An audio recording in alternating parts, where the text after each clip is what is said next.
Come on, give it up for this red jacket.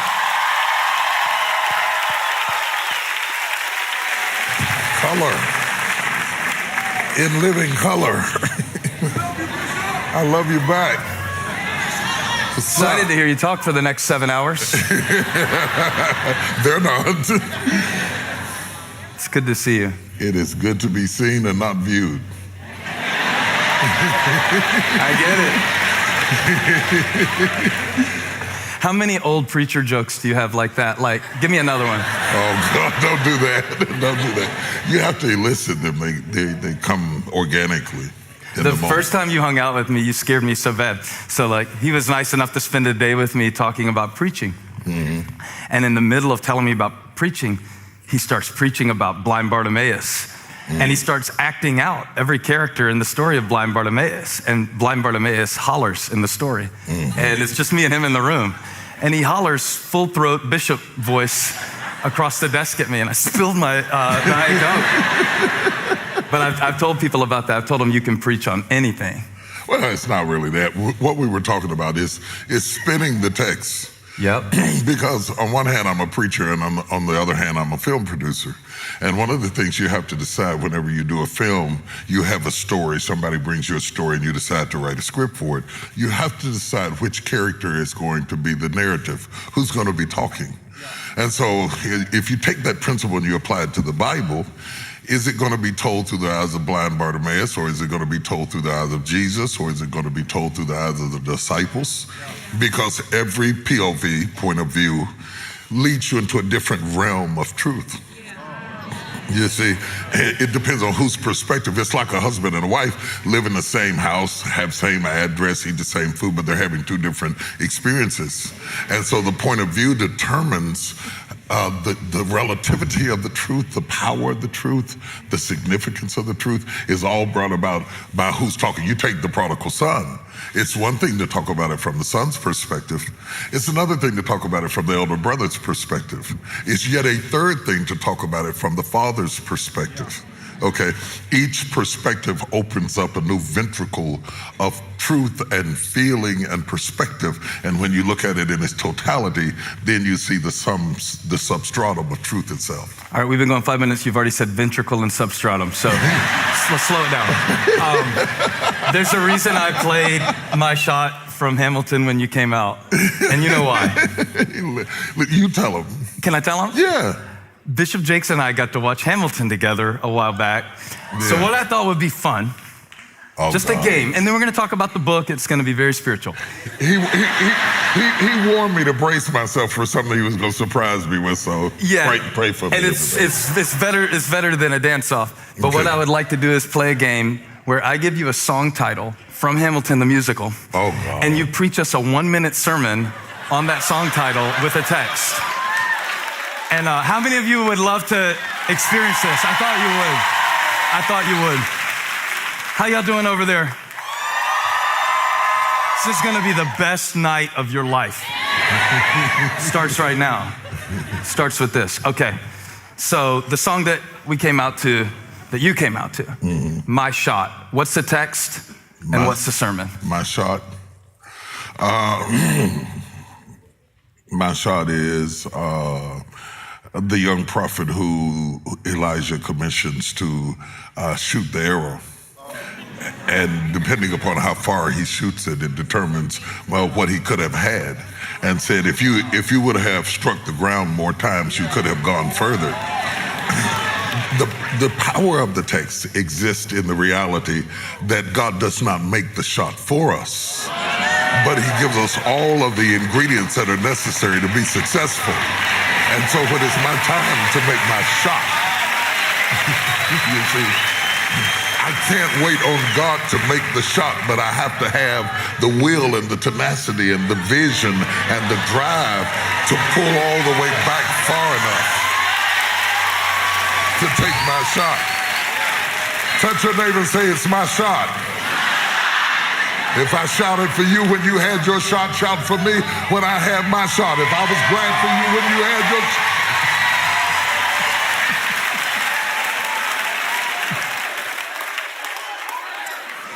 Next one. The room where it happens. Oh, gosh. Thomas coming into the upper room after Christ is risen from the dead, and he comes into the room having missed the initial inaugural moment that Christ reappears to his disciples. Now he comes to the room. The power of being in the room will determine the destiny of his ministry and his life. He comes to a room that he enters into the door, but Christ comes through the door. Spirit enough to come through the door and man enough to eat fish inside the door. He boggles the mind of the disciples, but that was not what convinced Thomas to believe. What caused Thomas to believe, because otherwise Thomas would have thought he was a ghost. He says, reach hither your hand and feel the nail prints in my hands and touch my side, and be not faithless, but believe. And all of a sudden, the doubting Thomas is converted only because he is in the room. Now, touch your neighbor, say, I'm in the room. Even if I'm in overflow. In the room. One more. You want to say more about that one? No, I can. Because I was on a basic track. I was thinking like my shot is David and Goliath, but okay, yours is better. What else is new? Or we could go in the room where they are mourning over the corpse of a 12-year-old dead girl, and all of a sudden Jesus puts them all out of the room until nobody's in the room but her and Jesus, and they're alone. He raises her up from the dead because he has gone into the room with her, you know.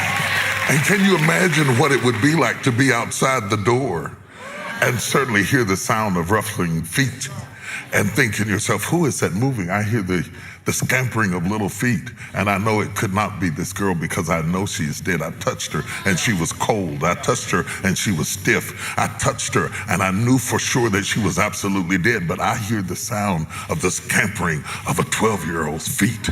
Because she was in the room with the right person, she got back up again.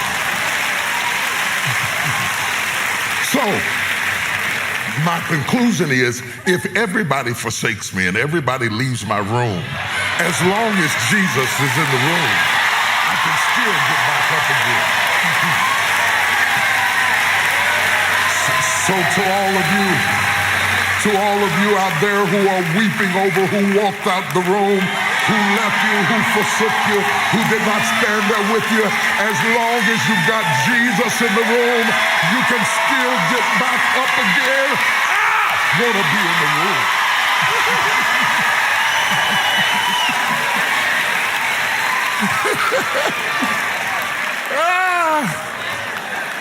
Don't think of nothing else, I'm running out. One more? Yeah, do it.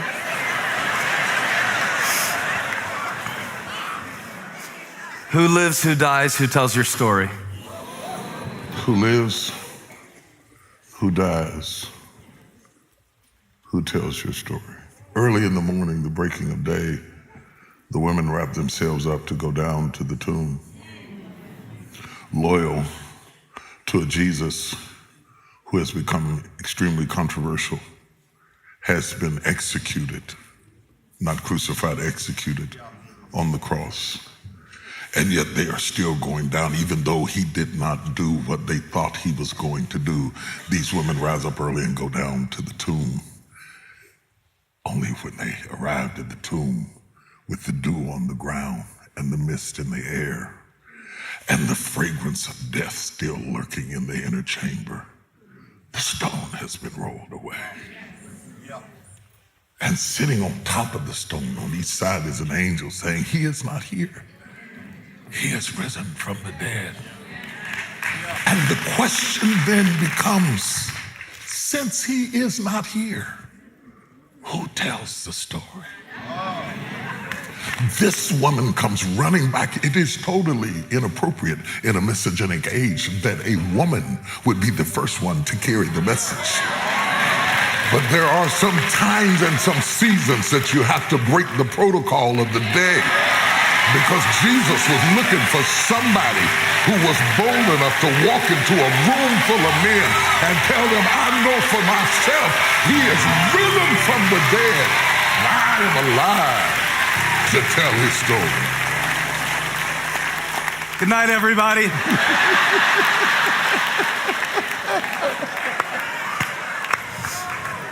I thought that would be amazing. It was 100 times better than I ever imagined. You always amaze me. It was scary for me.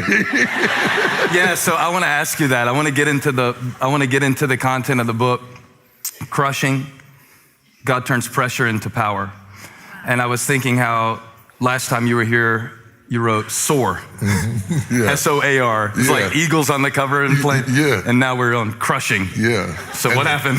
They say one is not diabolically opposed to the other.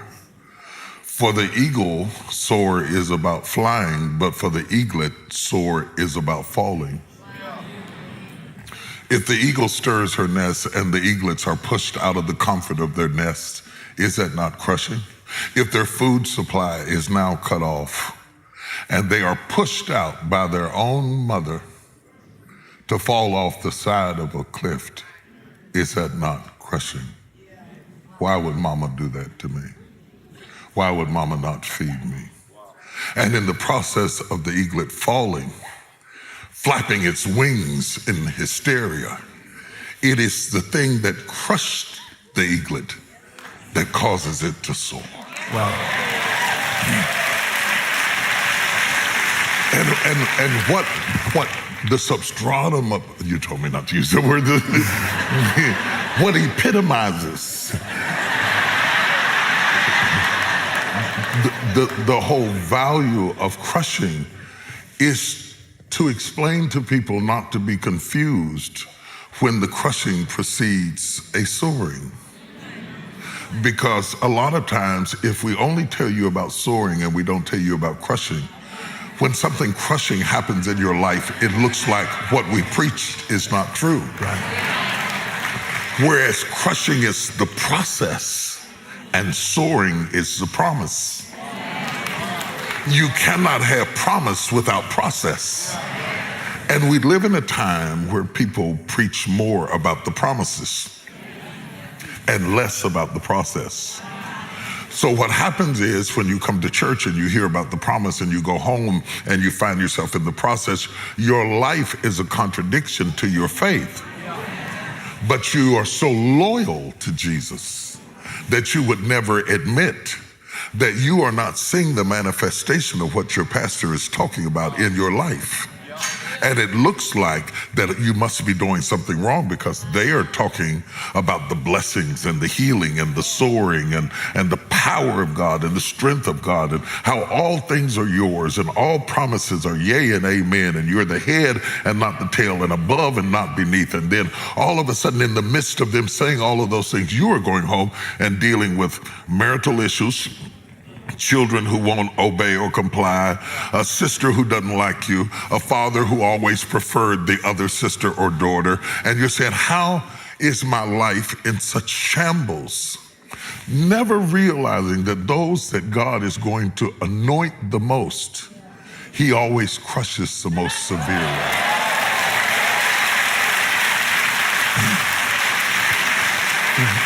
When we were talking about the arrows a moment ago, and we were talking about striking the ground, and we were talking about the bow and arrow, you must realize the further the arrow is going to be shot, the more it must be pulled back.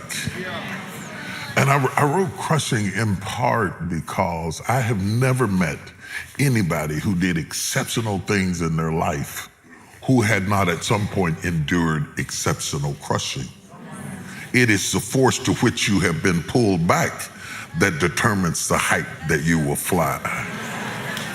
Yeah. You see? Yeah. And I wonder about that because I've seen you at the height of success, and yet you've shared with me about your own crushing. And some of that was external. Mm-hmm. Some of it was internal. Mm-hmm. Some of the things that you've shared with me privately gave me hope to know that God is using a lot of the things that I think disqualify me and that will be the actual place of power. But what I wanted to ask you on a deeper level is, do you think that there is a certain process by which we accept that crushing that either turns it into something powerful or something destructive in our life? Is the pressure of the things that we go through in itself a growth mechanism, or is there a response that's required from us to make it turn into something? That's a great question. And, a couple of things come to my mind. When I married my wife, I was pastoring. I've been pastoring for 2 years. I pastored a very small church in a rural area of West Virginia called Montgomery, West Virginia, though I lived in Charleston. I was pastoring and working a full-time job. I had a brand new car. I had my own place. I mean, I wasn't wealthy or anything like that, but I had a car and a good job, and I had my own place, and I was good enough to say I do.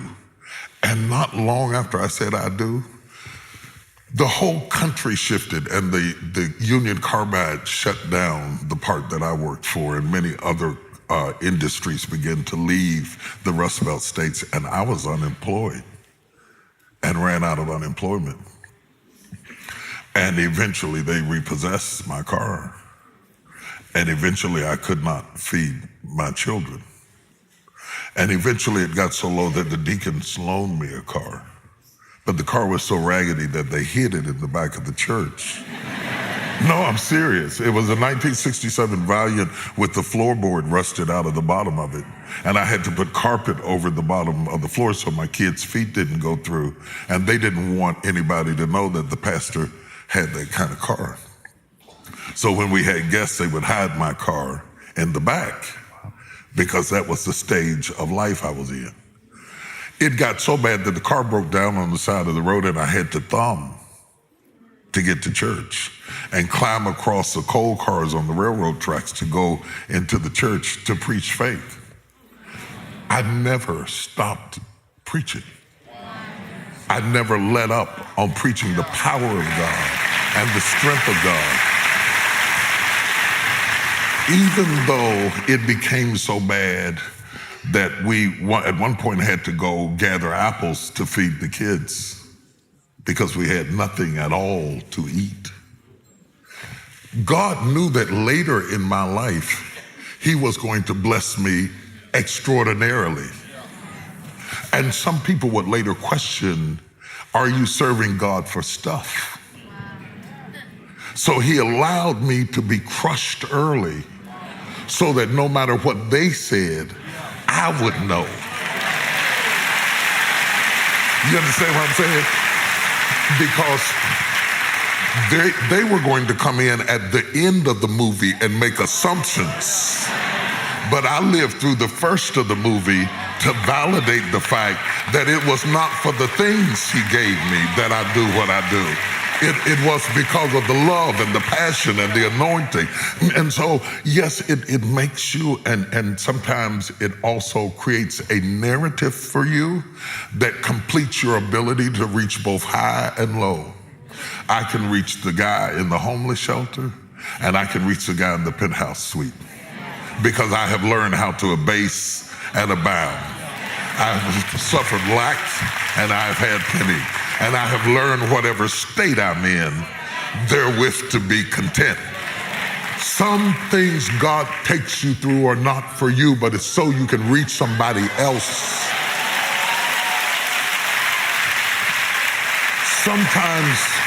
Sometimes he crushes you because he's going to bless you so much he does not want you to get arrogant like your predecessors. And so he humbles you. Anytime he's going to exalt you, he humbles you. You take the 2 fish and the 5 loaves of bread. When they brought it to Jesus, they brought it to Jesus to multiply it. And the first thing he did was crush it. He took it and he blessed it and he broke it. As he broke it, he started crushing the fish and the bread. And the more he crushed it, the more it multiplied. The more he crushed it, the more it multiplied. The more he crushed it, the more it multiplied. And all of a sudden you find yourself in a state of multiplication. And somebody comes in and says, look at all of that fish. But you know that when you first came into his hands, you were not enough. It was his crushing that made you more than enough.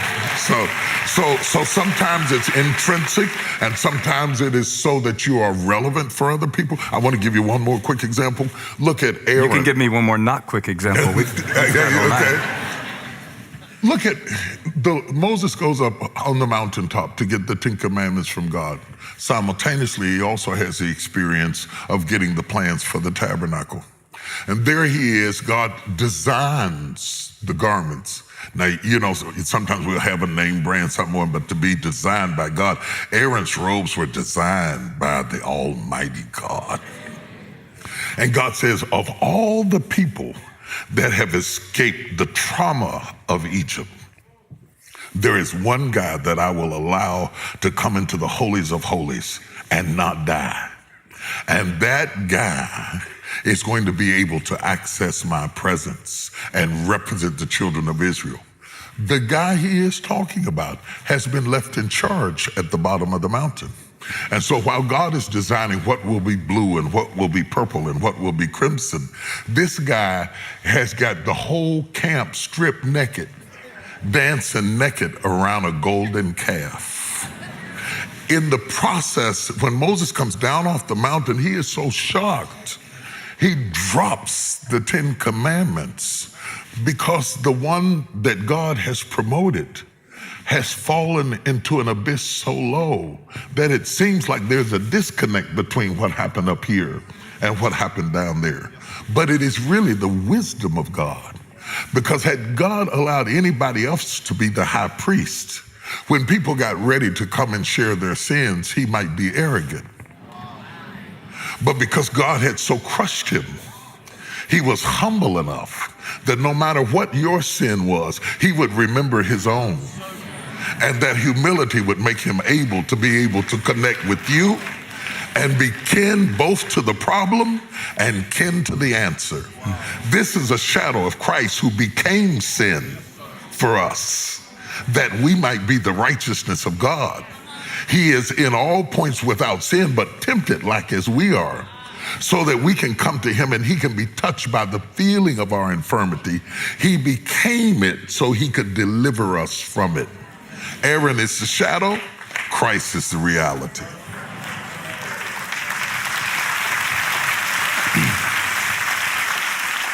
I always figured that's what makes you stop and take time and care about people is the years that you were preaching with barbecue sauce on your tie because you were making the chicken for the fundraiser in the back of the church before you preached. See, they don't know what you're talking about. Let me tell you what I did. I think I explained it pretty well. No, you didn't do good at all. Just sit back, let the old man show you how to do it. My spiritual father's coming. He's coming with 5 busloads of people to celebrate my second or third or fourth anniversary. And I've got maybe 30 members at best, counting pregnant people and dead folks.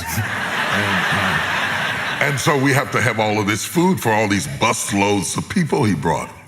So my wife and I had to cook it. But we didn't want to look like we cooked it. We wanted to look like we had enough members to cook it. So I had my bow tie on because it's my anniversary, and I had my suit on, and they said, now let's receive the pastor and his wife. And I marched down the aisle, like I had all of these members, which most of them were really his. And he leaned over and whispered at me and said, "You left a little barbecue sauce on your fingernails." I love that. You know what? I love it too, because you know what? I have always been tenacious. I have always been relentless. I never allowed my circumstances to destroy my intensity and my drive and my feeling that God was going to do something in my life. Yeah, so having come from a season of obscurity, and this is not 6 months of obscurity, this is No. How many years? Oh, years. Years. I was in a church that I preached twice in 7 years. My job was to clean out the baptism pool and to shampoo the rugs 3 times a year, and on a Saturday I would do that. I drove my pastor around. I cleaned up the church. I worked in the ministry, and I hardly ever missed a service, though I was hardly ever called on to speak. Obscurity, though, Pastor, is a great gift. It's a great gift. There's a reason that God develops an embryo in obscurity. There's a reason that Moses was hidden in the tent 3 months. There's a reason that Christ dwelt in obscurity till he was 30. Obscurity gives you a chance to have development, to fight your own devils, to overcome your obstacles, to get your priorities in alignment. The problem we have today is that people want a success for which they have not been groomed for. Success that you have not been groomed for is like birthing a baby prematurely. The chances of survival go down the earlier the baby is exposed. And to be exposed too soon is not a blessing, it's a curse. You don't want anything before it's time. Nothing before it's time. There's a time and a season for every purpose under heaven. And so you don't want to get married too soon. You don't want to buy a house too soon. You don't want to be exposed to crowds too soon. And so because he loves you, it's not punishment. It's preparation. Because he loves you, he hides you in obscurity. Anything that's valuable, you protect. When I stay in a hotel, there's a safe for you to put your valuables in obscurity. Not because they're invaluable. And there's somebody listening to us right now who feels like they've been overlooked because they're not good enough. That's not right. You have been hidden because you are valuable. When the time is right, when the time is right, when you are strong enough to withstand the elements to which you will be exposed to, you will be revealed. You understand? Yeah, and I wanted to ask you about the contrast because the pressure of success is a type of crushing as well. Oh, absolutely. And usually it's looked at in a linear way. Mm-hmm. You know, if you'll tend sheep, then you'll kill Goliath. Mm-hmm. And then what? Mm-hmm. And then you'll have greater responsibility, and then you'll have more battles and bigger battles. So I want to ask you this personally. Hold on. I want to drive that home. The reward you get for overcoming your last challenge is your next challenge. That's basically what I was saying. Now, let me ask you this. I really want to ask you this. In your life, what has been a greater pressure? The frustration of obscurity or the pressure of success? I didn't have the frustration of obscurity because I never got into this to be exposed. I never wanted to be famous. I wanted to be effective. See, I think our motives have to be right. So when I talk about some of the worst parts of my life, they sound real bad and everything, but at the time it didn't feel bad because I had nothing to compare it to. And my job was to glorify God in the situation I was in and to continue to lead the flock I was in. You cannot be so driven by ambition that you see obscurity as punishment. So I think for me, the hardest part was managing what we call success. Because that creates expectations. Right. And the expectations are as different as there are people. Yeah, right. When you have 30 people, you only have 30 people's expectations to manage. The more you are known around the church, your church grows, and then the state, and then the country, and then the world. There are almost 8 billion people on the planet. Somebody's not gonna like you.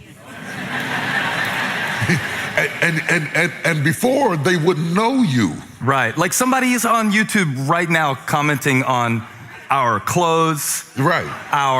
Everything. Everything. He shouldn't have that on. You know, I was at my son-in-law's church. I had on some jeans, you know, they were the ragged kind of ripped jeans, because that's how they dress out there, and I was trying to be cool, like coming here. I stress out coming here. You look amazing. You know, I dress for you. Thank you.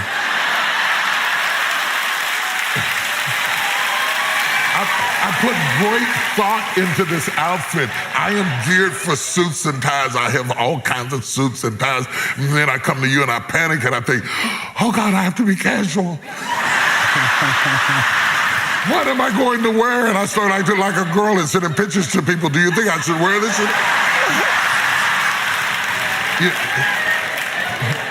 What? And the other thing about being big is this. I preach in so many different worlds. I preach in worlds where they would church you for wearing this. And then I'll go and preach in a place where if I wore a suit and a collar, you would think it was strange. Being global causes you to be relevant in so many rooms where the rules are different. And you have to be flexible enough to be able to function in various types of situations and still be true to who you are. You see? Yeah. The Bible would say it this way, to him whom much is given, much is required. So the more that's given to you, the more that's required of you. That's why you ought not to despise the preparation, because what got you applauded over here will get you killed over here. And you won't even know that you have stepped into a different arena. Yeah, right. And you don't understand that this is not that. There's nothing worse than seeing a preacher who walks in a room and he thinks that this is that. So he goes into whatever the thing is that he does and he starts doing whatever he does. Oh, Lord. Oh, Lord, my God. And somebody's getting happy, but somebody's saying, why is he singing? Why is he singing? So your normal is somebody else's weird. And the more God promotes you, the more ambidextrous you have to be able to serve the body of Christ. Because the body is vast. And God forbid that you get an opportunity, because I don't just want to serve the body of Christ. I also want to be relevant in affecting the culture. Because I don't just want to preach where the amens run free. I want to go into the wild, into the jungle, and capture and ride a lion's back and pull him by the mane and pull him and say, sit down. You know, snatch him by his hair and say, what's my name? I don't want to go. Yeah, I know you're shocked. You'll be okay. Breathe in, breathe out. You brought me. We're going to have fun. We're going to have fun. Most of the preachers today only preach to Christians. At the time I came up, we would pitch a tent in the roughest part of town. I mean, I preached in a tent in the Bronx where people were throwing needles down on the altar. They were coming in and throwing crack cocaine down on the altar. There were thugs, there were people in there with guns and knives, and I was happy. I was happy because I was young and I was wild, and I was preaching, get away from that gate, about the lame man at the gate called Beautiful. And I was preaching, get away from that gate, where there wasn't a big amen section like this. Today, people always want to go into an environment that is friendly fire. But the Bible said, go into all the world and preach the gospel to every living creature. Black creatures, white creatures, brown creatures, intellectual creatures, illiterate creatures. When I first got to Dallas, I knew that my ideology had to change. When I first got to Dallas, I threw a party for the homeless people, rented out the Civic Center, and brought all of these clothes and food and stuff. That was how I opened up my church. And so we had all of these homeless people in there. And when I was leaving, this man looked at me with tears in his eyes. Ooh, it's hard for me to tell it. And he said, I love you, Mr. Bishop. And I drove away in the car, and I thought, he doesn't even know what a bishop he is. And immediately I knew, either you're going to reach the world or you're going to honor your traditions. You have to go beyond your traditions in order to be effective. And if you're going to do that, that pliability, what psychologists would call AQ, your adaptability quotient, your ability to adapt to environment, comes from being crushed. It comes from I was going to say the women would relate to that, but the women today don't do this. So the older women might remember when we kneaded bread dough. The younger women don't know what I'm talking about because they get the bread already made at the grocery store. But when you go home and ask your grandmother, if I'm right about this, that if you're going to make biscuits from scratch, you have to knead the dough. And the more you crush it, the more pliable it becomes. And ultimately the bread will rise because you pressed it. And if you're going to be adaptable enough to fit into the future God has designed for you, then it is the crushings that prepares you not to be more loyal to your traditions than you are your calling. Not to look down your nose at somebody who is into what you just left.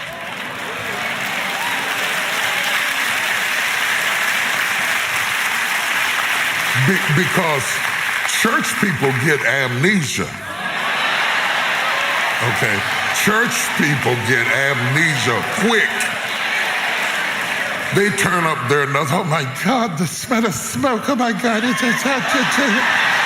and it was just 3 years ago.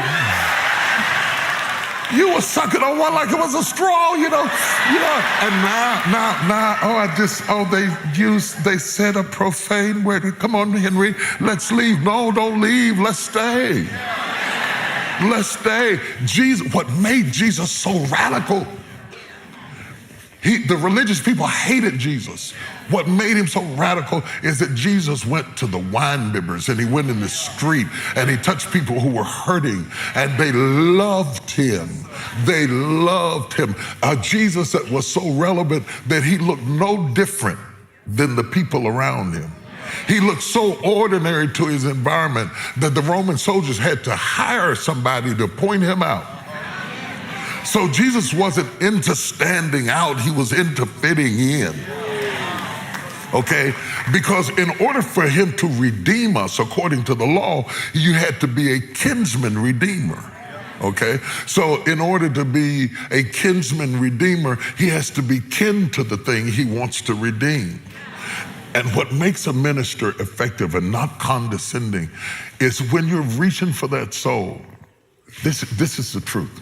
When you're reaching for that soul, the most effective ministers are the ones who see a little bit of themselves in the people coming down the aisle.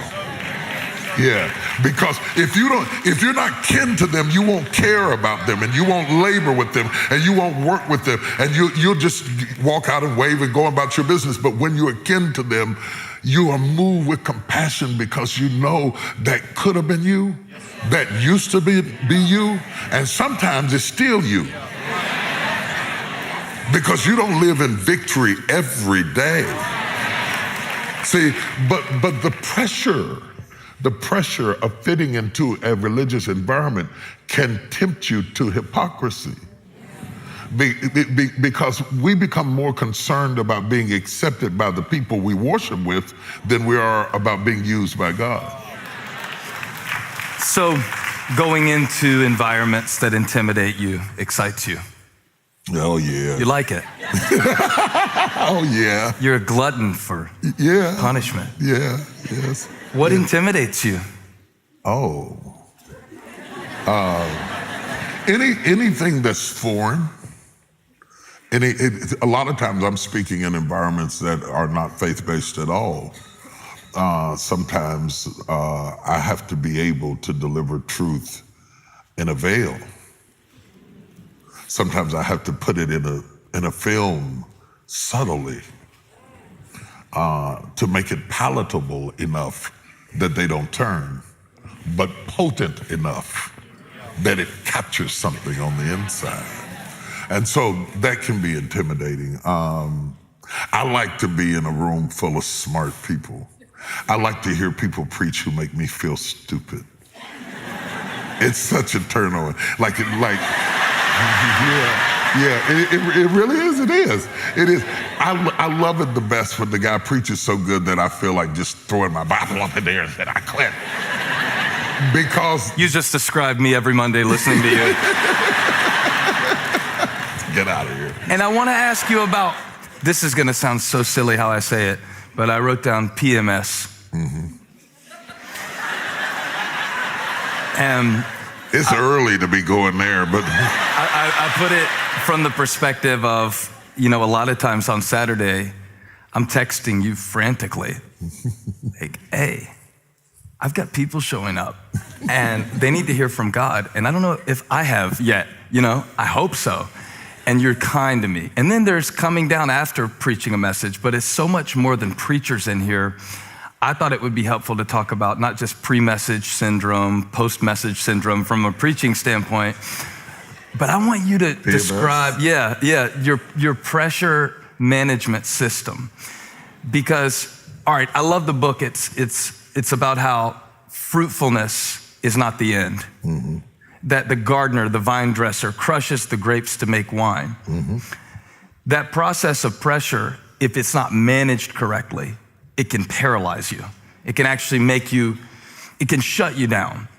And you've transcended so many limitations and broken barriers and stood up with your hands shaking and done things. Oh, yes. And I want to know how you do it because, I need to know, parents need to know, business owners need to know. How do you manage the pressure without the pressure beginning to overwhelm you and consume you? If the pressure overwhelmed me and consumed me, then the pressure would have aborted my destiny. And I refuse to allow how I feel to abort what I'm called to. You touched on so many things that are so important. First of all, I don't want to leave them with the feeling of you being uncertain of your message. He's never uncertain of his message. He's uncertain of himself. And the reason he's uncertain of himself is because everybody in this room can see everybody in this room, but they can never see themselves. And so your pastor can see everything, but he can't see himself.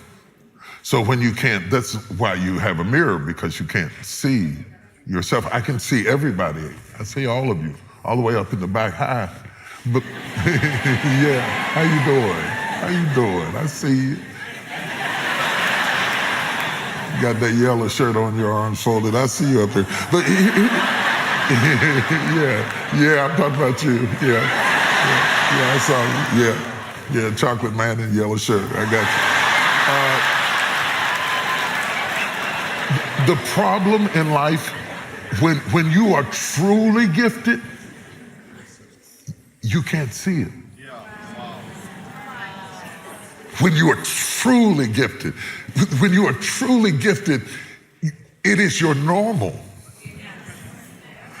And so the frustration is you're trying to manifest your gift, and you are manifesting your gift, but you don't know that that is your gift because your gift is your normal. People who can sing aren't trying to sing, they just can. People who can write aren't trying to write, they just can. And so when they write things, they think, oh my God, that's not good. Oh my God, it's not good. Oh my God, it's not good. Because you can't see yourself. So sometimes the more gifted you are, the more vulnerable you are, and the more affirmation you need from your inner circle. Because I can walk off a stage and feel like strangling myself with a belt. Because that was very graphic. Good. That's my ministry, is to give you pictures. So the reason I think about strangling myself with the belt is because you should hear the guy that's preaching in me. and there I am trying to give you what he's giving me. I'm never preaching against the guy who preached before me or the guy who preached after me. I'm preaching against the guy who preached inside of me. Okay, so the bar is so high that a lot of times I walk off the stage and I think,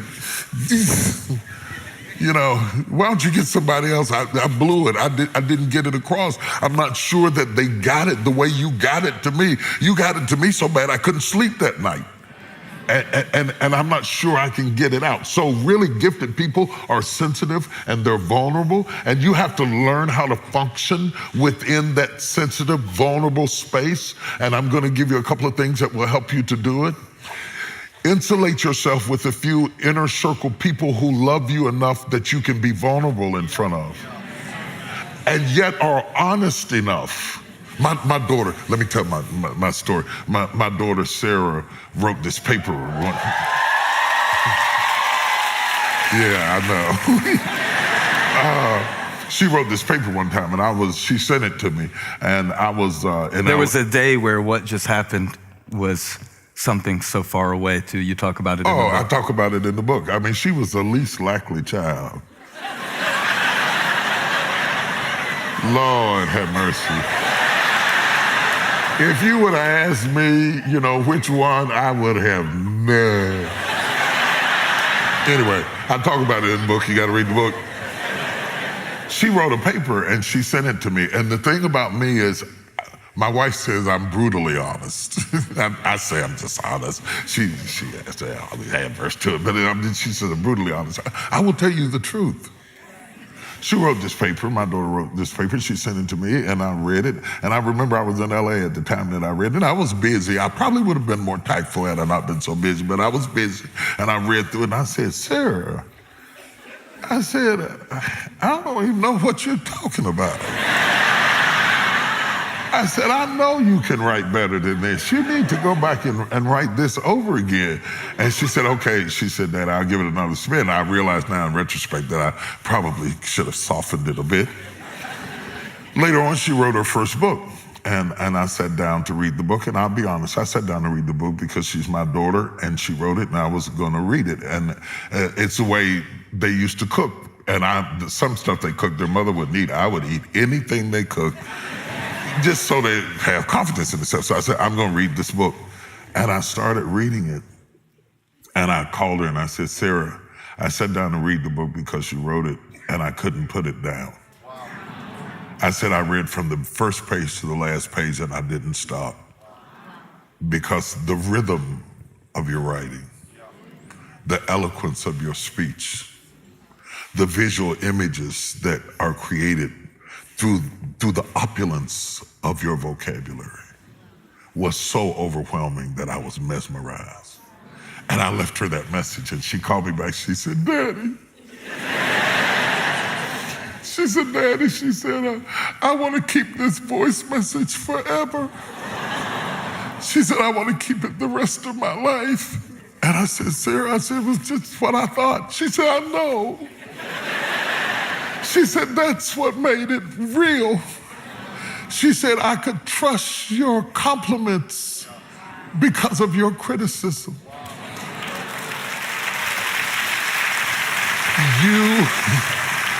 You need somebody who's not just going to say it because they like you or say it because they love you. You want to get the absolute truth from them. An inner circle of people who will tell you like it TI is so that you can trust them that when they say it's good, because the reason you have to trust them, it's like a blind man with a seeing-eye dog. You got to trust the dog because the dog can see. You can't see yourself. And you have to be okay with that or you're never going to get anything done for God. I'm going to go just a little bit deeper. Jesus takes a blind man and takes a blind man out of Bethsaida and he lays hands on him and then asks the blind man, what do you say? The healing is all predicated on honesty. The courage to tell Jesus, you touched me and it didn't work. In front of your disciples? He says, I see, I'm better, but I see men walking in streets. And Jesus touches him again, or I believe spits in his eye, and tells him to go wash in the pool. And the man has to take the first steps in the dark. The first time I went to the mic to preach, my hands were shaking so bad. that when I held the mic,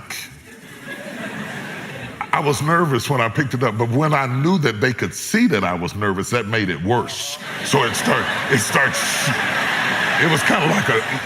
of like a tambourine or something, you know. So the next time I had them adjust the height of the mic. I didn't quit preaching. I had them adjust the height of the mic and put my hands behind my back so they couldn't see my hands. And I preached the first 5 or 10 minutes with my hands behind my back until enough anointing came, because when the anointing comes, the fear goes, and then I took the mic and started preaching. You cannot let your fear hold you back from your destiny. You have to feel the fear and do it anyway. Do it broke, do it scared, do it nervous, do it trembling, do it on your knees, do it with help, do it on crutches, do it in a wheelchair, because you don't want to end up in a nursing home sitting on a bedpan wondering what would have happened if you'd only had more courage. You don't want to end up in an old folks home and your dying thought is, I wish I had a. Because the one thing that you will never get is more time. So you don't have time to allow your fear to incarcerate you when you have the key. Reach around there, unlock the door, and step into your destiny. Mm-hmm. Don't you feel like a lot of stuff gets thrown around at a cliche level like this? Like I was thinking about this reading the book. You have this great section on pruning. Mm-hmm. And feel free to preach on John 15 at any point during this question if you want. But I was thinking how sometimes Christians use language to cover up lifestyles. Mm-hmm. So, I really wanted to ask you this tonight. Do we sometimes use pruning as an excuse for our bad decisions? Mm-hmm. In other words, everybody walked away from me, God is pruning me. They walked away from you. Because you're mean. And you're self-centered. And your breath smells bad, or whatever. But that is pruning too. That some people only learn through those kinds of chastenings. Because anytime you won't hear God's warning, he will chasten you. Mm-hmm. And whom the Lord loveth, he chastens.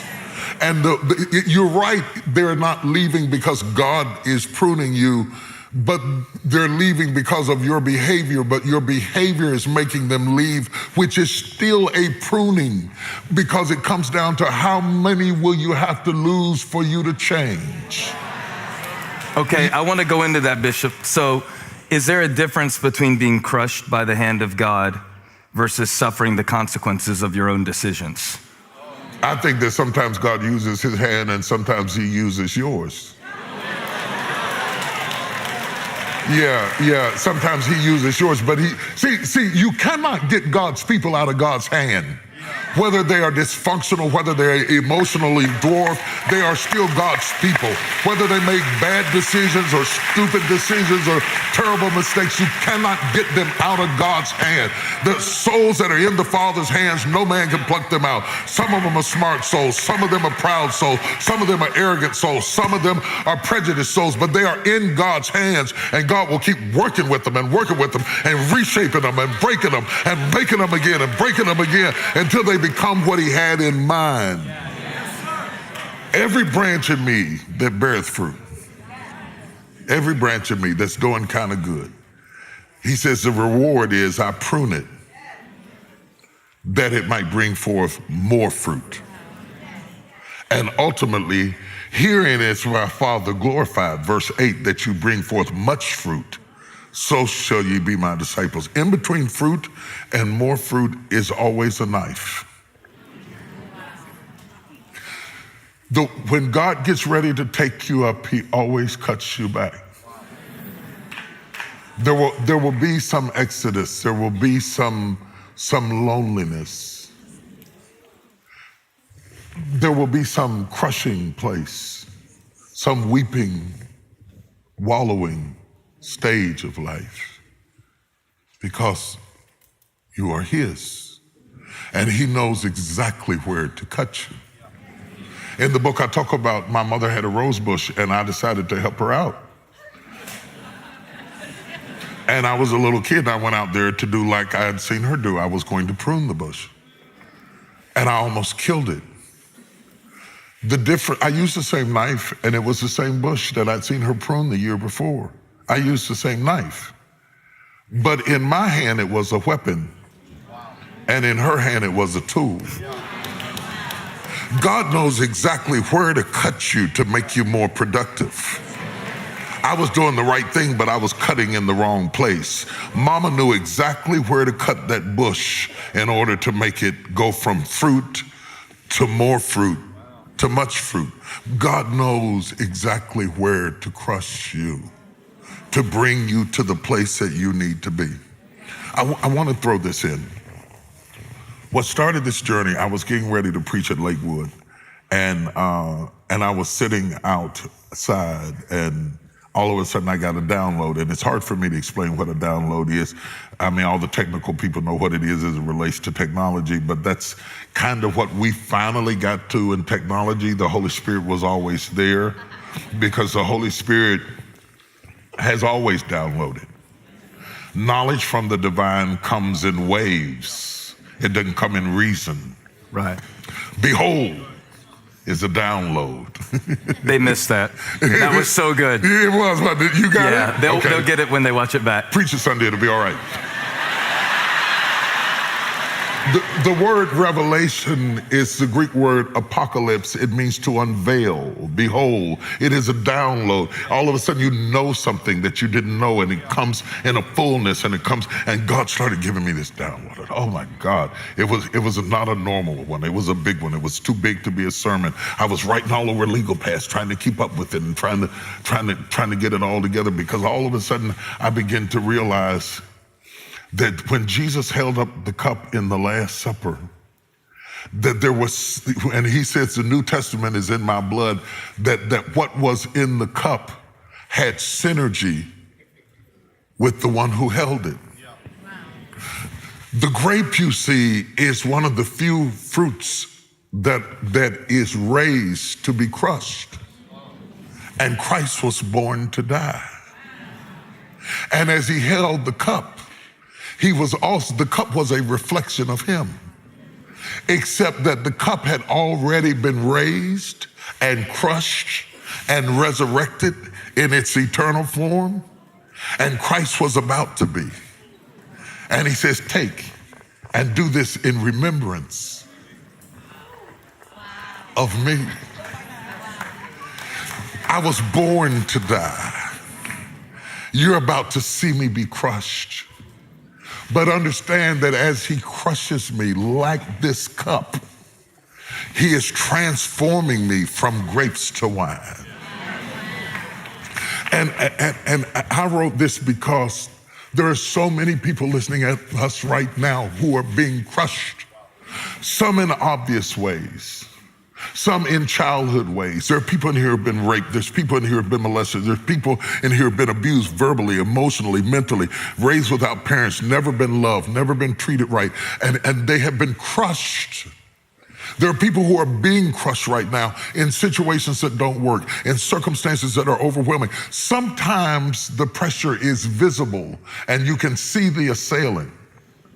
But other times it's invisible. It's an emotional, it's a mental, it's a turmoil, it's an internal conflict that crushes you, and you suffer in invisible ways, like a child that's been whipped and sent to school, but they wore clothes to hide the scars. And there you are walking amongst people and nobody can see that you're scarred beneath it all. That's what crushing is. And there are people in this room right now who have or will or are enduring crushing moments, and they are saying, where is God? And he's under the clothes with you. He's in the pain with you. He's in the situation with you. He's in the turmoil with you. Nobody else is as brutally honest as God about crushing. It's right up front. The whole emblem of Christianity is a cross. Duh. It's not a crown. He comes right out front and tells you, if any man will be my disciple, pick up his cross and follow me. Come on, let's die. When you went, I talk about this in the book, I talk about the tabernacle, and the tabernacle stands out in the middle of the wilderness, and the flapping of the goat skins out of the badger skins out in the middle of the wilderness. The white flapping of the skins is an indication that God wanted to meet with man, Oel Moed in Hebrew, the tent of meetings. And you must come in at the door, and the door stands out starkly different from the walls around it with its blue and its crimson and its purple. It's blue for the grace of God. It's crimson for the redemptive power of God. It's purple for the majesty of God. The door stands out because it's a picture of Jesus that says, I am the door. The moment you walk through the door, the very first thing you see is a brazen altar, a dying place. No couches, no chairs, no furniture, no candles, no scents and fragrances, no aromas, no aromatherapy. The very thing you smell is the stench of burning flesh and the dripping of blood into a pan beneath it, because God puts the pain up front. He never hides or disguises the fact that the moment you walk into the door, you have to pay something for promotion. You have to go through process to get a promise. You have to go through crushings in order to have a crown. He puts it right up front. He doesn't give you the laver. He doesn't, you know how they come along and they give you the little towels on the plane and all that little scented stuff before you do it. No. You will wash later. You will burn first. You will writhe and groan. And let me prove to you, the apostle proves to us in the New Testament, I beseech you therefore, brethren, by the mercies of God, that ye present your body a living sacrifice, holy and acceptable unto God. A living sacrifice is something that is put on the altar alive, squirming, tied to something that doesn't work, tied to something that doesn't move, tied to a marriage that doesn't work, tied to a job that doesn't work, tied to a city where you're not respected, tied to a situation where you're squirming. And God uses squirming situations to crucify the flesh, and it's all up front. And if you can make it past the first piece of furniture, then he'll wash away the stain of the blood off of your hands and take you on into an area that smells better. Because the first room, the first outer court smells like burning flesh. But if you make it to the most holy place, what calms down the stench of death, it's a smell of burning incense. The prayers and praises of the saints drive back the smell of death and what it costs you to be who you are. It costs you to make it. Now, you didn't come through that door to smell death. You came to that door to have an encounter with God, but you have to walk through the whole process and then get to the veil and get past the veil into the holies of holies. You have gone from daylight, natural light that everybody sees, to candlelight, which is revelatory light, the light of God's word, to Shekinah glory, which is divine light. Every step you go from transition to transition. It smells different, it looks different, it feels different. You pass the table of shewbread, where the Bible is specific to say that the table of shewbread must be made out of fine flour. Now, today we don't get that, because if you want fine flour, you go buy it. But in the wilderness, if you want fine flour, you crush it. The finest flour was the only thing that God's bread could be made out of. In other words, it had to be crushed and crushed and crushed and crushed and crushed until it was fine enough to be bread.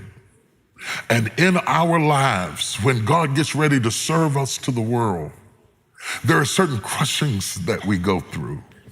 There are certain crushings that you're going through right now in your life. And sometimes people don't see it. They don't know that you're being crushed because sometimes you're being crushed in your heart, in your emotions. I was doing research for my book, and I found out that the same part of the brain that processes physical pain processes emotional pain. So my brain doesn't know whether my heart is broken or whether you stabbed me in the leg. The same part of the cerebellum that sends the message that you're in pain is just as intense about a broken heart as it is about a stabbed leg.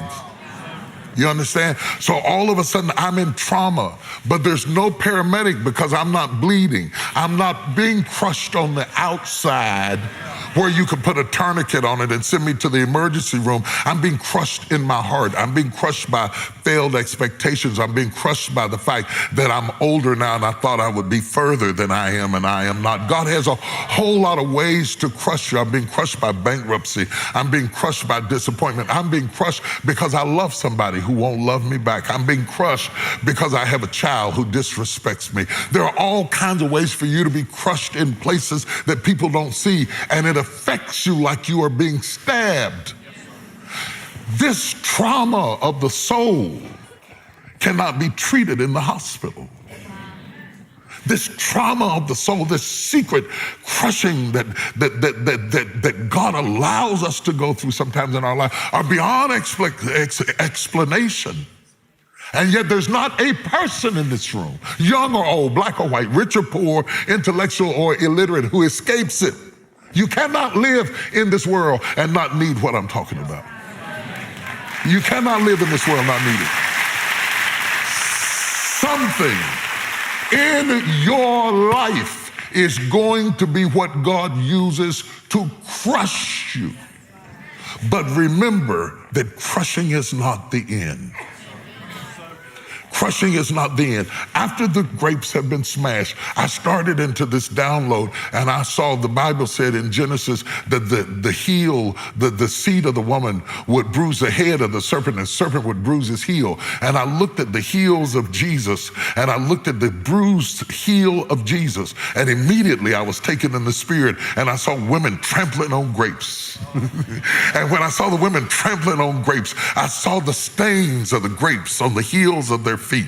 And all of a sudden the Holy Ghost began to connect the blood and the redemptive power of Jesus Christ with the crushing of the grape. And when I looked at Jesus holding the cup, I knew that he was in the cup, and yet he was holding the cup.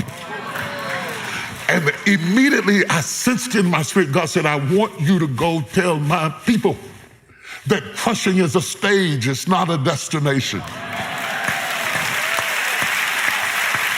It's not a destination.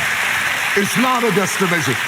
Do not, I gotta get this out because this is important. Some people take on a pathology of pain, and they make the crushing their address, and they live in what should have been a stage.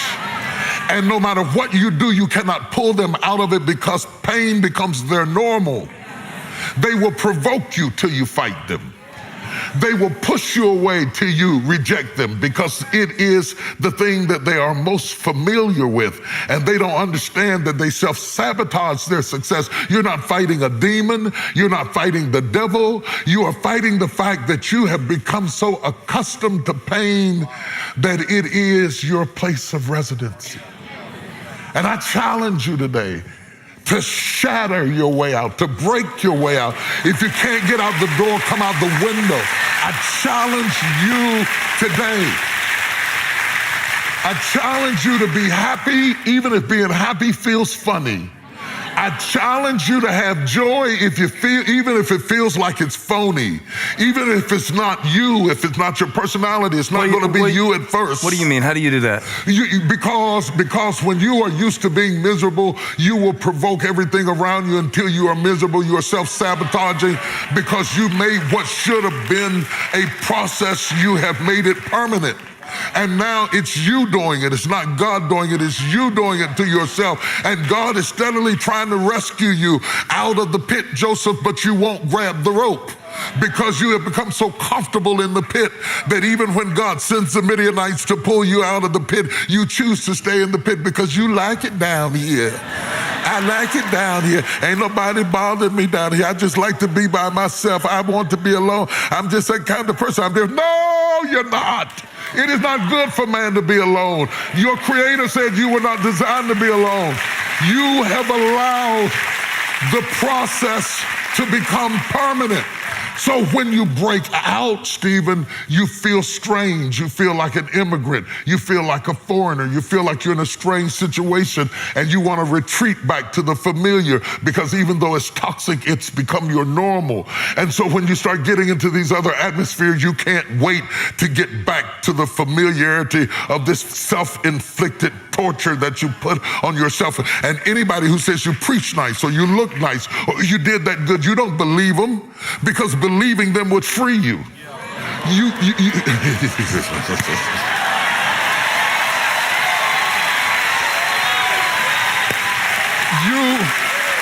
don't believe them.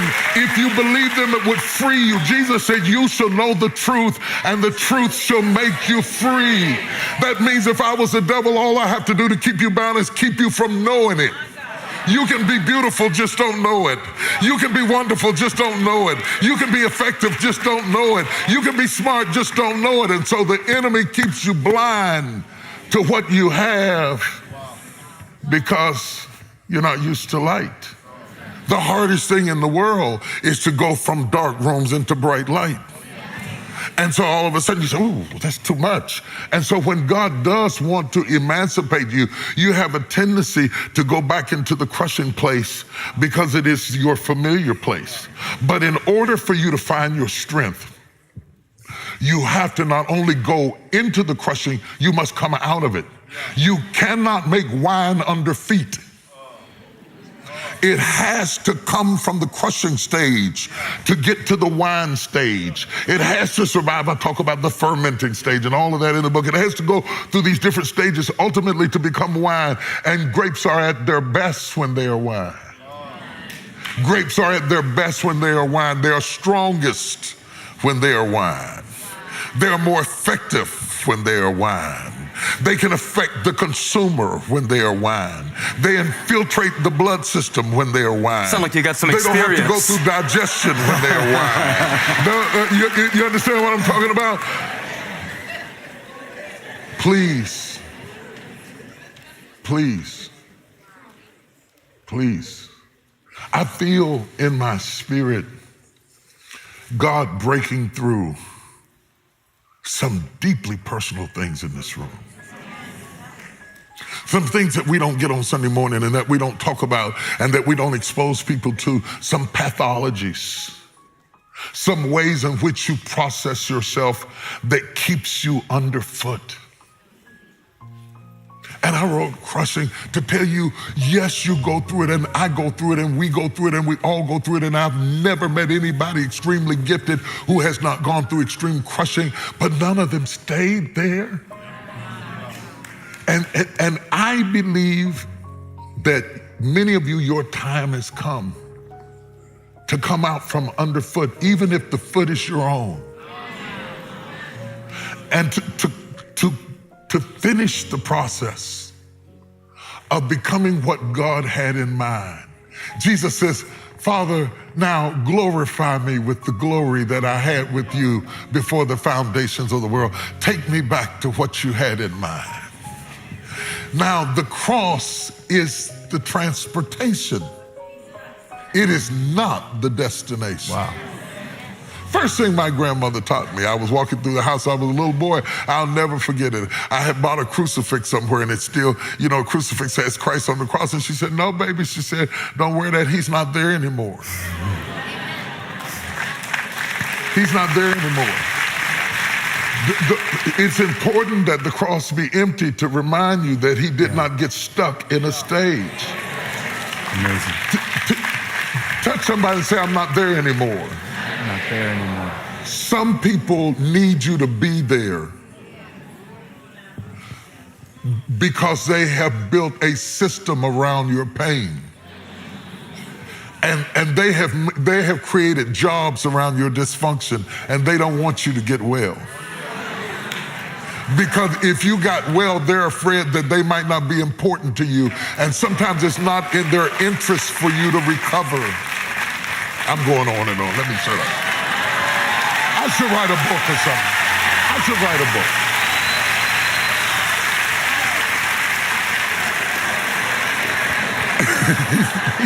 It's like therapy. I'm settled. I should write a book because what I'm talking about is so personal that you should be in your bed reading this. Where I told him, now I'm old school, so look over me. If this is ignorant, look over it. I still like books. Now we have ebooks and stuff like that. That's nice. And to all of you that are different, get the ebooks, and then we have audiobooks, and we have it in Spanish, and all that kind of stuff. I like books. I like books so that I can dog-ear the pages and bend it back and abuse the book and write my stuff on top of the book.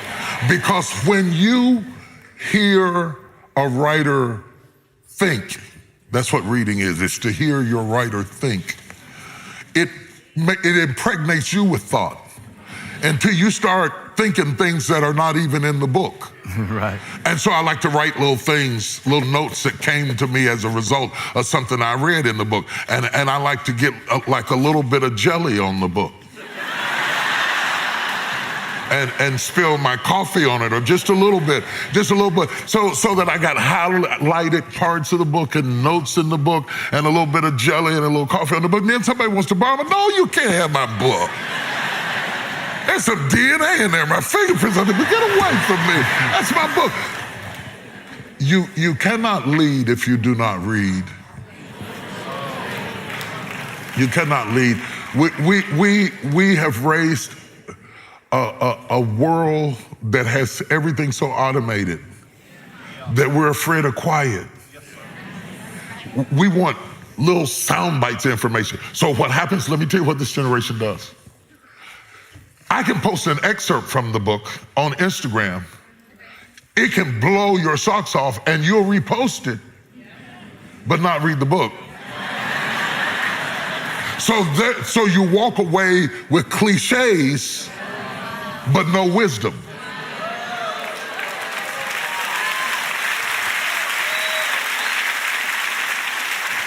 So when the enemy tries you and finds out that there's nothing beneath you but something that you reposted, but you really don't understand and you really haven't delved down into, and he starts attacking you on the level that you spoke on, you're not able to stand up against it because you don't have the roots.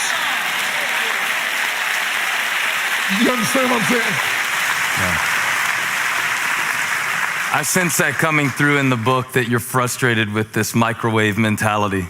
Yes. That you're frustrated with this skim the surface spirituality. Yes. That you're seeing a failure of it in the church and in our lives. Yes.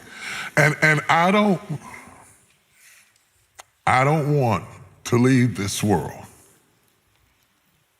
without making sure that what our fathers passed to us is passed to you. Our fathers sat around the dinner tables and talked about the Lord, and we would wash dishes and do anything just to be in the kitchen or be around where the conversations were being held. And the level of our thought was cultivated because we got to be in the room. Where it happened. And so I'm writing and I'm teaching and I'm speaking at this season in my life because I think I see a fading away. Generals going home. Oral Roberts gone home. Billy Graham gone home. Countless people gone home that we loved and cherished, of all races, colors, and hymns, all denominations. Some of our top thinkers are going home. And they're being replaced with our top tweeters.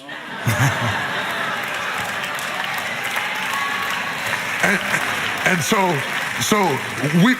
we're now bragging because it's trending. My God, it's trending. You know, it's trending. And what I want is to get the word in a place that can't be hacked. Thy word have I hid in my heart, so that what I'm talking about is so deep it has to get in you to heal you. It can't just be something cute you put on so you get more followers. I don't want to do that with you. I didn't come up here so you get more followers. I want you to get this down in you so that when you have one of those bad nights like I've had, where you're curled up in a corner and you really secretly want to die, that you have enough inside of you to pull you up off of the floor and get you back up on your feet again.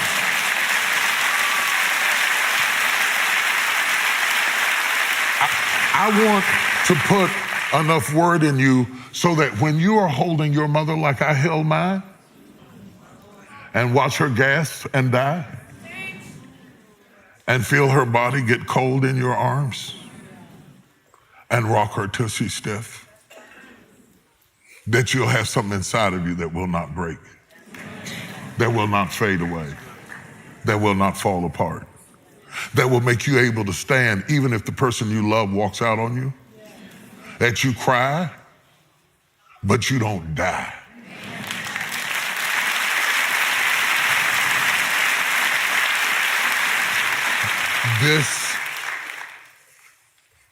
This is not about selling books. It's about leaving footprints. I'm okay if you don't get the book. I'll be fine. I'm good.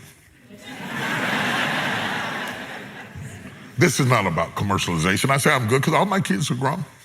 I'm good. I'm good. We could downsize, live in the trailer somewhere. We'd make it. We'll be all right. We will make it to old age. We are in old age now, but we're in denial.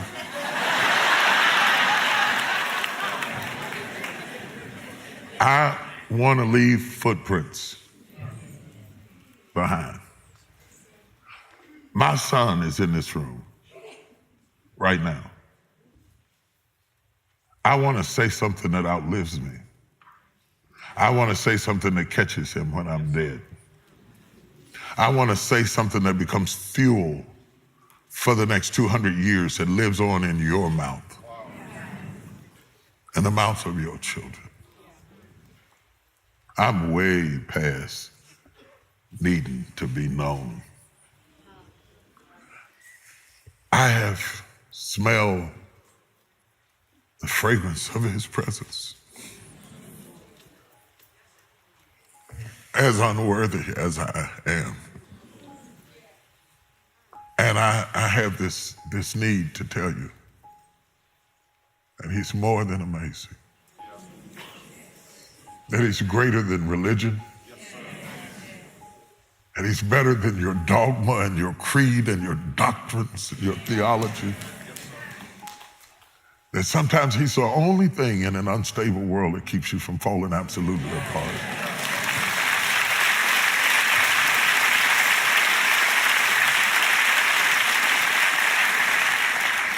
So, I call it crushing. And I want to tell you something. I'll be honest with you. The subtitle really isn't mine. It's what the publishers wanted. My title really was Crushing is Not the End.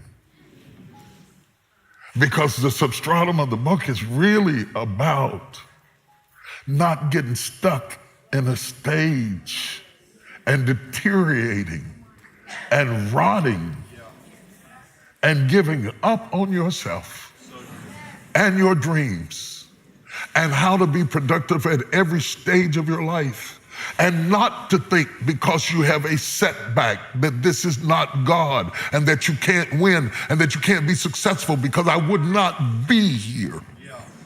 If I believed the first 10 years of my pastorate, I wouldn't be here. I pastored the first few years of my church sitting on a piano bench. My foot was the drum. I played for myself while I was preaching. I took all the money from my job and put it into my church. My mama was frying fish and chicken behind the wall because she believed in my dream. And had success been determined by numbers, I would have quit. But the Bible said, after you suffered a while, I'll establish you and make you perfect. When I started preaching all over the country like you're preaching all over the country, I was still pastoring a storefront. And they were making fun of me because I was preaching in all the biggest churches around the country, and I came home to a storefront. It was so small that when people came to visit me, I would stand at the front door and watch them drive past. No, I'm not being funny, I'm telling the truth. They would be looking for my church. It was, at that point, it was right across the street from Rose City Cafeteria in South Charleston, West Virginia, and they would be driving past, they were looking for one of those big places. They went right past my church like it wasn't even there. When I got on national television, I had one staff person. I had, in our entire ministry, we had $8,000 in the bank. And the first time 1-800-BISHOP-2 rang in, I had all the church mothers answering the phones. I had a phone in the pulpit, I had a phone in the sound room, I had a phone in my office, and I had a phone in Beverly's office, and I had all these old ladies that answered the phone and said, 1-800-BISHOP-2. And they were writing stuff, and we couldn't even read what the people had said. We couldn't read the prayer request because our hands were shaking.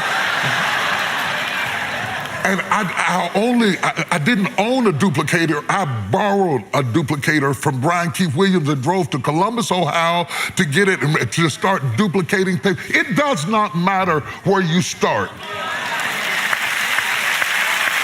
Do you hear me? It does not matter where you start. It matters where you finish. It does not matter how you suffer. It does not matter how they laugh at you and make fun of you. They told jokes about me. They said I'd never have anything. They said I couldn't preach. They said I couldn't pastor. They said, and none of it was true. None of it was true. You have to hold your truth inside of you. You have to know. When all hell is breaking loose, that he that has began a good work in you shall perform it until the day of Jesus Christ. I know, I've probably gone over it. I don't know what I'm supposed to do. How many people are being blessed tonight? How many people needed this word from God about trusting tonight?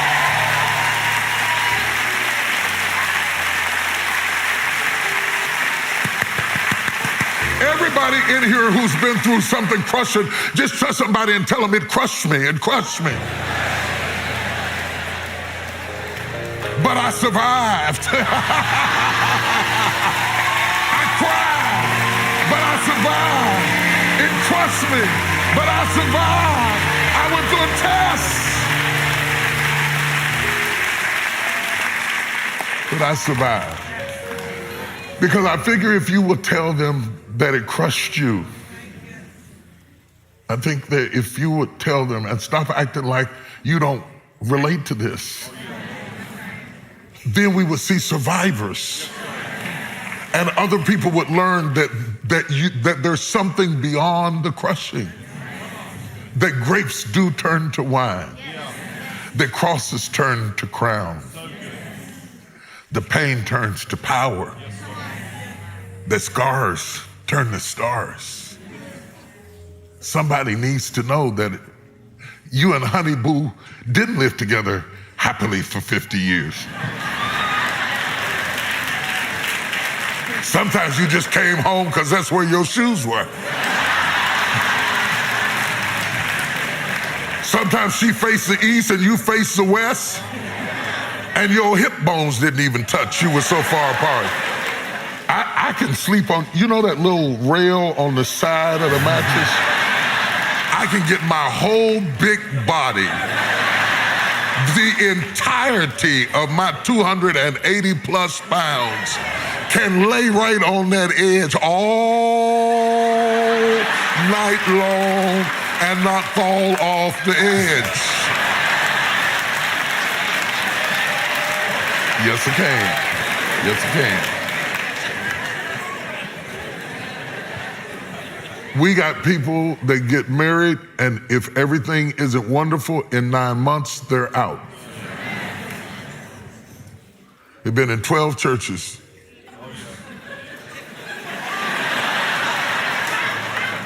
They quit every job they had because they don't recognize your worth and who you are. Shut up. Shut up. Grab a broom. Sweep, mop, do something. God put you there to learn something. It's not always about the money. Sometimes it's about the moment. Sometimes it's about somebody you met. Sometimes it's somebody God sent you there to influence. Everything is not about you.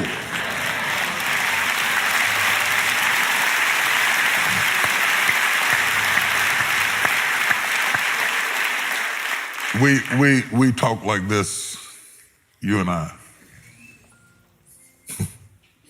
all the time. If all of y'all left, we would still be sitting there talking like this. We talk like this on the phone because you know what? Your pastor has greatness in him.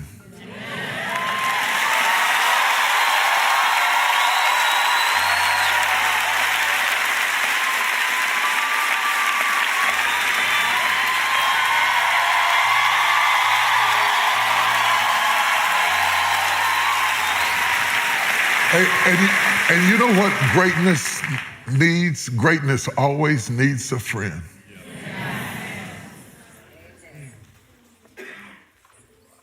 Greatness always needs somebody to say, I'm scared. Greatness always needs somebody who will not judge you, criticize you. Greatness always needs a soft place to fall. Because sometimes being great ain't so great. Sometimes being great means being crushed and not being allowed to whimper. Sometimes being great means bearing the fact that you're in a crushing season and helping other people and going home empty yourself.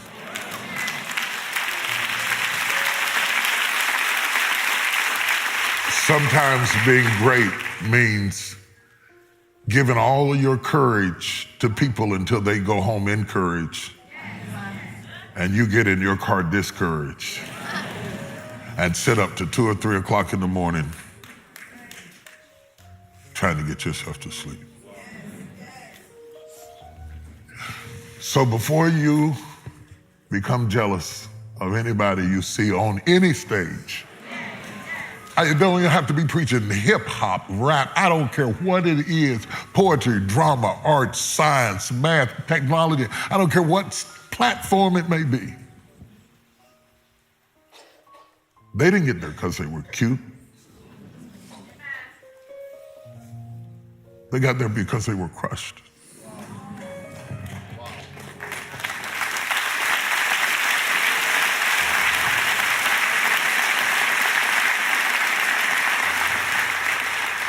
And all I want to be is some soft place for you to say, I'm tired, or I'm mad, or I'm aggravated, or I got a revelation I heard from God, or I feel empty. And the reason I want to give you that is because I know so well what it is to need that. And I know how valuable it is. When you are crushed in secret places, nobody comforts you. When you are Superman, nobody knows you're Clark Kent. And for every heroic mama, grandmama, big mama, daddy, big brother, uncle, single parent in this room, you know what I'm talking about. You know that mama's not always as happy as the kids think she is. You know that it's not always as easy to be daddy as it looks like it is. You know what it is to have to be consistent while you are being crushed. It is to you that I write. It is to you that I breathe. It is you that gave me calling all of these years. I'm called to you. I always have been. I always have been, I probably always will be.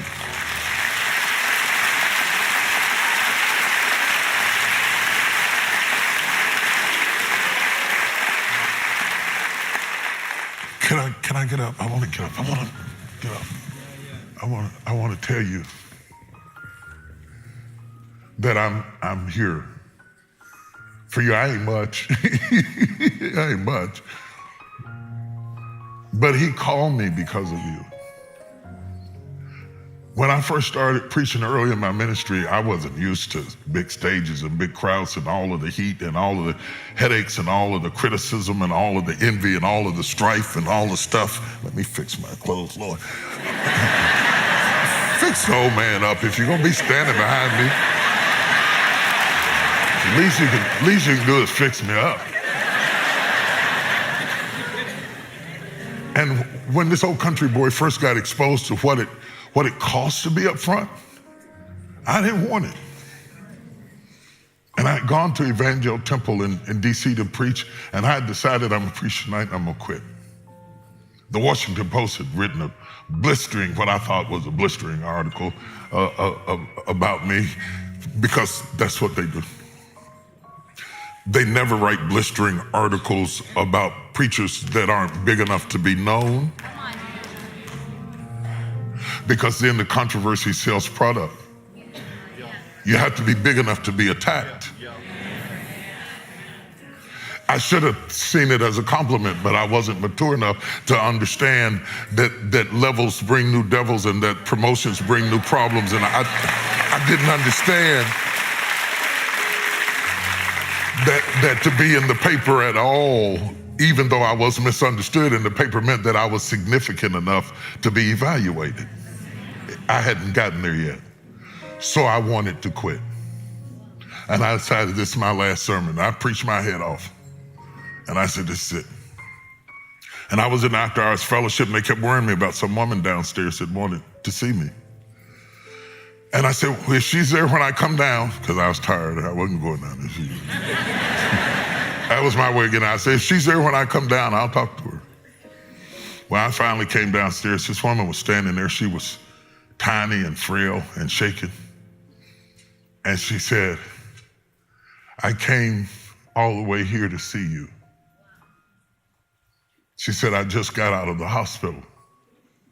I checked myself out. She said, I was carrying a dead baby in my womb, and the baby was rotting inside of me, and I've never been so sick in all of my life. And she said, the only thing that kept me alive was hearing you preach.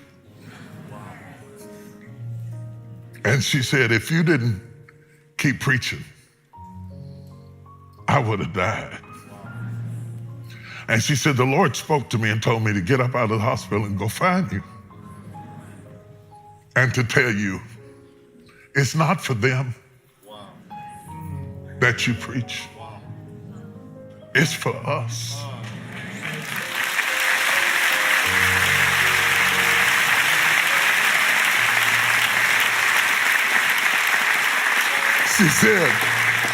She said, it's for us. It's not for them. It's for us. I staggered back like she'd shot me. I got in the car, man, and I cried all the way home. I couldn't stop crying. Because that woman I didn't even know reminded me why I am breathing. Now, that was early in my ministry, and right at the point it was beginning to explode. Last year, 2 years ago, I was on a book tour, and this woman walked up to me at the signing, and she said, you remember that lady that came to see you at Evangel Temple? And when she said it, I started crying. I lost it immediately. She said, I'm that woman. Wow.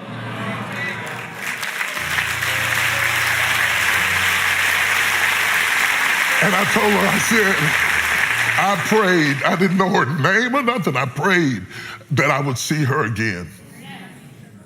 To tell her thank you, because when I was being crushed, she reminded me of why I breathe.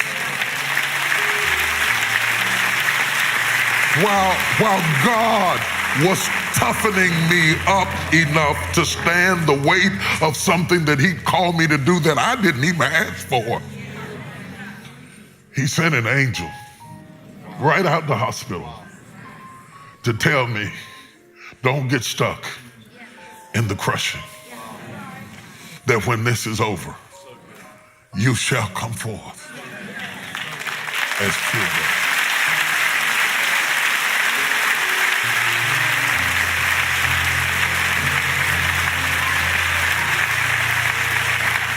And I feel like I'm here for a reason. I don't care whether you get a book or not. I'm here for a reason. I wrote the book for a reason. I'm standing here for a reason. Because I think that I'm supposed to give to you what was given to me. That if you are in or have been in your crushing place, don't you die here.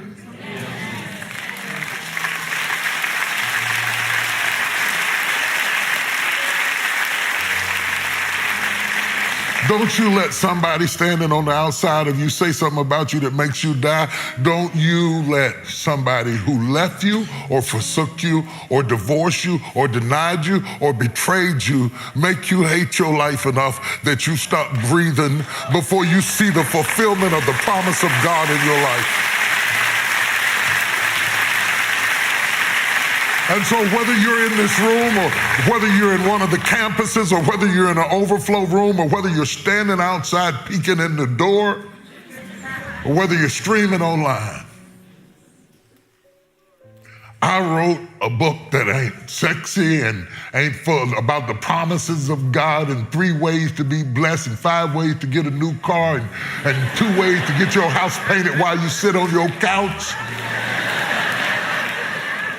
I wrote to the people who have been crushed.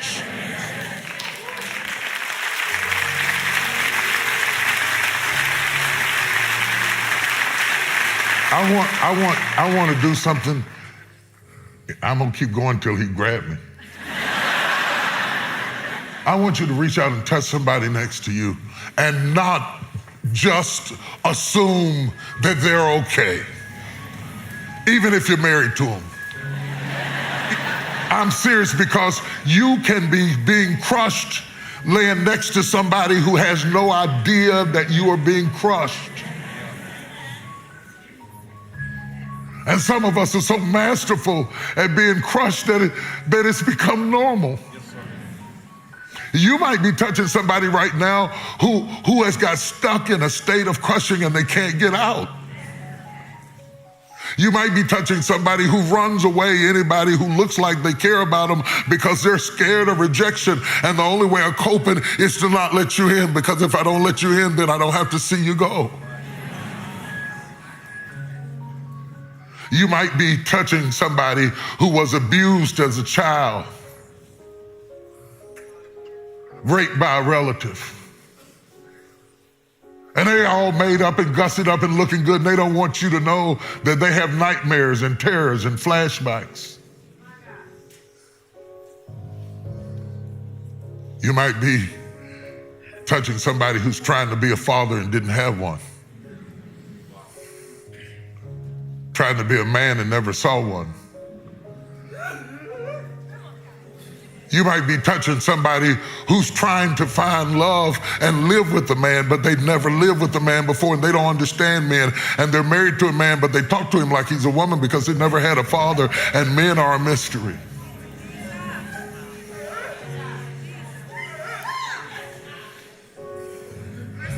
You might be talking to somebody who's trying to raise a child and you gave them everything and they're still angry and disrespectful, and you work like a dog so they'd have the best of everything. And now when you need them the most, they don't understand you and you don't feel appreciated and you don't feel loved, and you come to church. Sometimes it's your only escape is to get in the house of God and worship yourself till you are drunk because you can't deal with what's going on in your life. Squeeze that person's hand right there, because that's who I came to talk to tonight.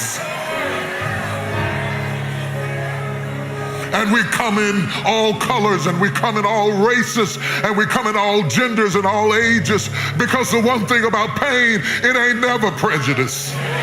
It'll get everybody, it'll get anybody, it'll get any gender, any race, any orientation. Pain will come anywhere. So squeeze their hand and let them know that they are not alone.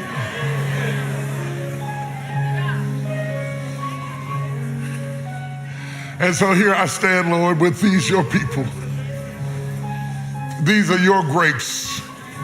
Clusters and clusters and clusters of grapes that at some point, at some time or another, they have gone through something. Maybe going through something right now. But oh God, I know you're the winemaker. Woo!